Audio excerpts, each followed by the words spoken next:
நல்ல ஆரோக்கியமான ஒரு கூழ் காய்ச்ச போகிறோம். என்ன ஆடிக்கூழ் பார்த்தீங்களோ? இது எப்படி காய்ச்சுறண்டு வாங்க வீடியோக்குள்ளே போய் பார்ப்போம். தேவையான பொருட்களை பார்ப்போம். நான் அரிசி மாவும் வறுத்தரிசி மாவும் வறுத்த உளுத்தம்மாவும் எடுத்துருக்கிறேன். அரை கப் எடுத்துருக்கிறேன். எல்லாம் இதுக்க போட்டுட்டேன். 2 பெனங்கட்டி குட்டான் எடுத்துருக்கிறேன். உப்பு, பயறு, அந்த கூட்டான் பயறுண்டு கடையில் விற்கும், அதை வேண்டினான். பாருங்கோ, எங்களோட பயரும் போட்டிருக்கிறேன். நெரிச்சு பாதியாக்கின பயரும் போட்டிருக்கிறேன். பாருங்கோ,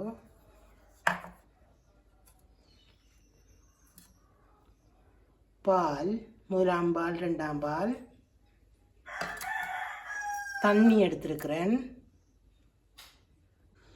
நான் இப்போ எல்லா மாவையும் நல்லோடைய கலக்கி போட்டு கொஞ்சம் மாவை திரும்ப எடுக்க போகிறேன்.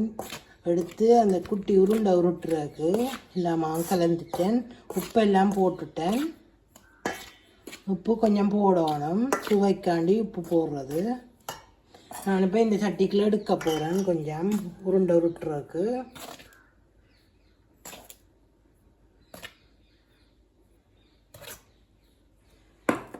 நான் இவ்வளோ எடுத்துருக்கிறேன் அந்த உருட்டுறதுக்கு. இது மிச்சம் அந்த கரைக்கிறதுக்குமா. நான் இந்த பாலை விட்டு தான் அந்த உருட்ட போகிறேன்.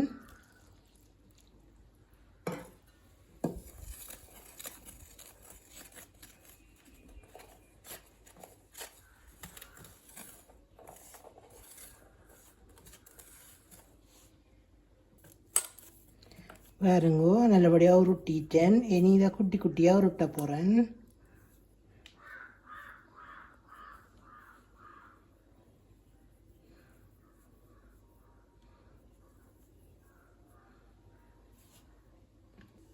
இப்படி நாங்கள் உருட்டி எடுக்க போகிறோம். நாங்கள் இந்த மாவை நல்லபடியாக கரைக்க போகிறோம். தண்ணி விட்டு கரைக்க போகிறோம்.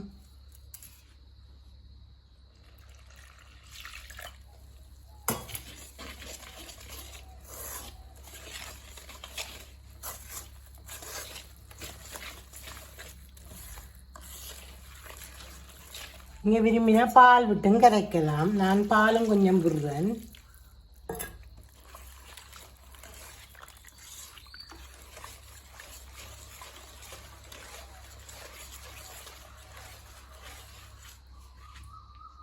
இப்படி இந்த பதத்தில் கரைக்க வேணும். இப்படி கரைச்சாத்தான் வடிவாக கட்டி இல்லாமல் கரைக்கணும். கரைச்சாச்சு.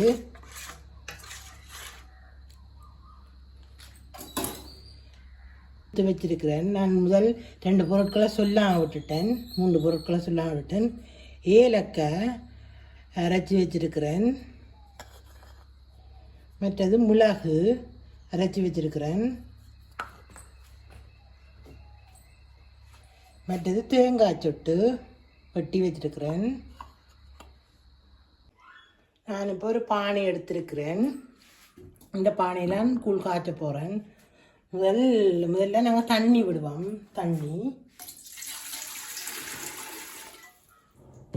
தண்ணியோட இந்த பயரை அவிய வைப்போம்.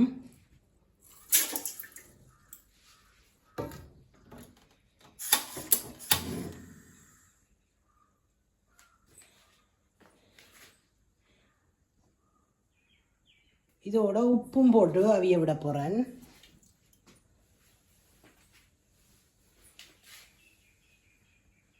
நாங்கள் பயரை அவிய விட்டுனாங்க. பாப்போம் எப்படி இருக்குண்டு.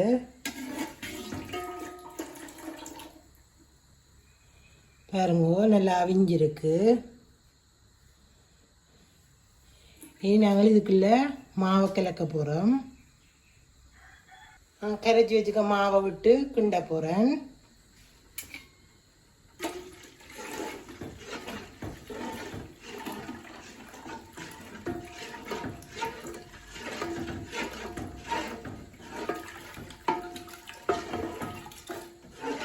கைவிடாமல் கிண்டி கொண்டே இருக்கணும். அடி பிடிச்சிடும்.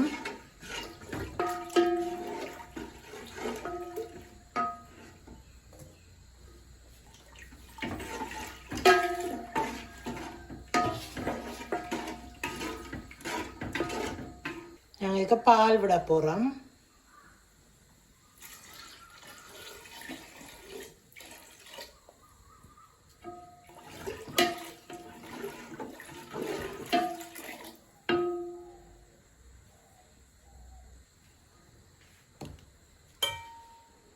ஏலக்காயும் இதுக்கு போட போகிறேன். மிளகு,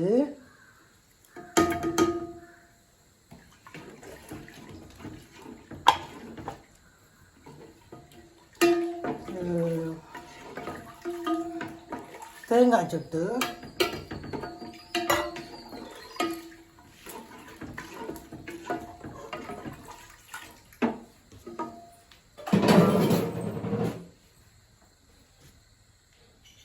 மற்றது பனங்கட்டி,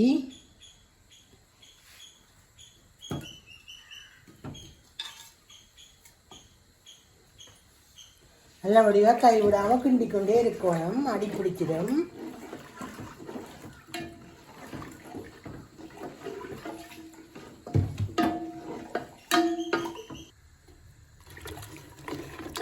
நல்லபடியாக கிண்டிக்கொண்டே இருக்கணும்.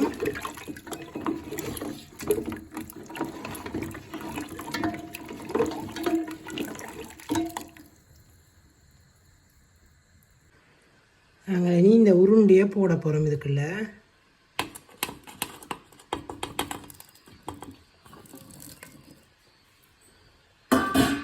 போட்டுட்டு மெதுவாக கிண்டோணும். உருண்டை உடையாமல் உருண்டை அவிய போகணும்.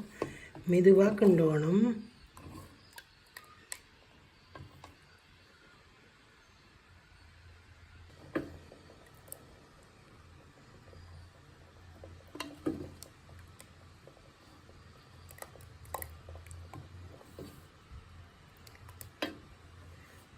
நான் ஒரு டிசைனை தான் உருட்டி போட்டேன். நான் பாருங்க எப்படி இருக்குண்டு, வித்தியாசமாக இருக்கட்டும்னு இப்படி போட்டேன். நான் இன்னும் இது பனங்கட்டி கரைய கிடக்குது, 2-3 கரையாமல் கிடக்குது.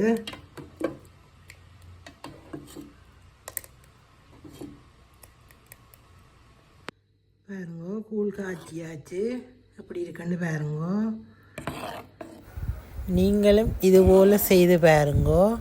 செய்து பார்த்து கமெண்ட்ஸில் சொல்லுங்க எப்படி வந்தேன்ட்டு. லைக் பண்ணுங்க, ஷேர் பண்ணுங்க, சப்ஸ்கிரைப் பண்ணுங்க. நன்றி, வணக்கம்.